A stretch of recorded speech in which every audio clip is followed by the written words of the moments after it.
Hi there, so lovely to have you with us. In this video we're going to be looking at what emotional intelligence really is. Is it just a trendy new term made to put more pressure on us as parents, teachers and therapists with more things that we have to do? Should we really just be focusing on IQ like we always have? And maybe the question, should we be looking at both? Ask almost anybody and they will tell you, yes, of course I'm emotionally intelligent. But the truth is that there are always people who have greater and lesser degrees of emotional intelligence. They're the kids who cause conflict and they're kids who are really good at resolving it. They're the kids who always attract the bad boy in the bar. And we know the child that always screams when they can't get their t-shirt off because they don't know how to ask for help. For once, I have to tell you, it's not all about parenting or poor teaching.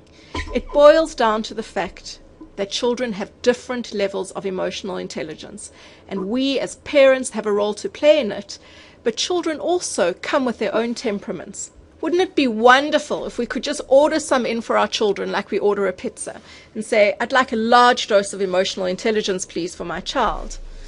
But it doesn't work that way, and we do need to understand what our role as parents is in relation to developing our children's EQ. If I ask parents, as I often do, for what you want for your own child, almost always I hear the same answer. I want my child to grow up to be happy, content, to know themselves.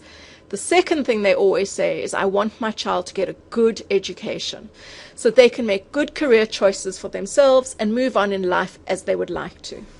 But what should we really be aiming for? Simply street smarts. I don't know how to say it differently.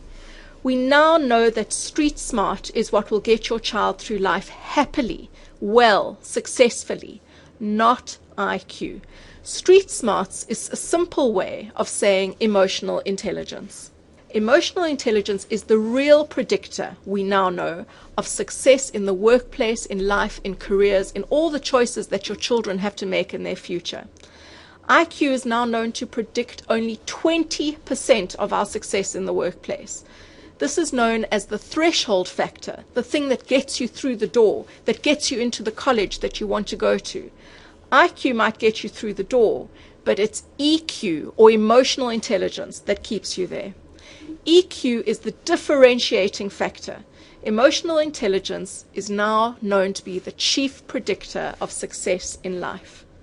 So what is emotional intelligence that I keep talking about and using so loosely? Let's look at it. Let's take it down to the wire.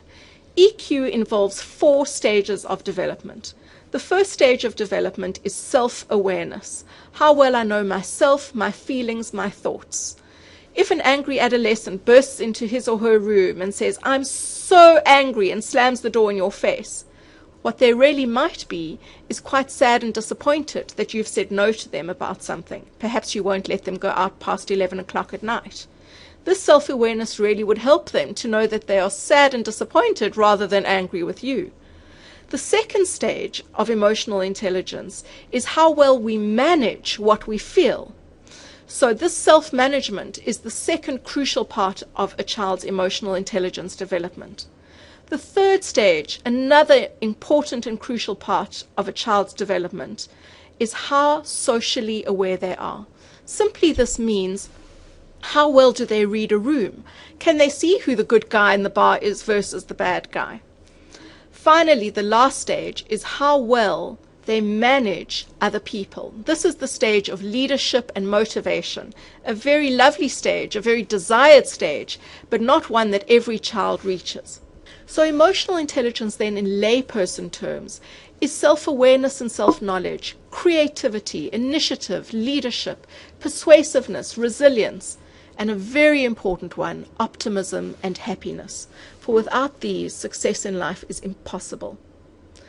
This is what leads to your child having emotional intelligence, and then they are able to reach for that good education that you are aiming for. So how do the 4 EQ quadrants work together?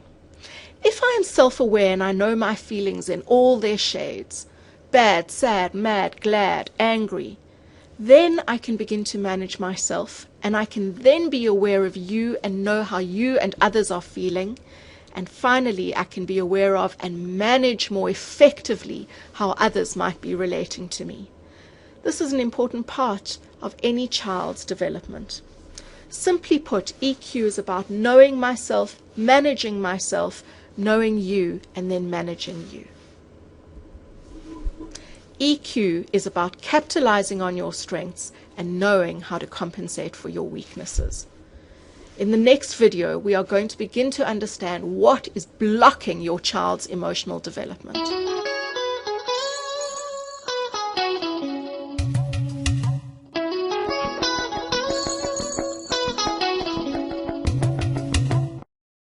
For more information, click on the link below.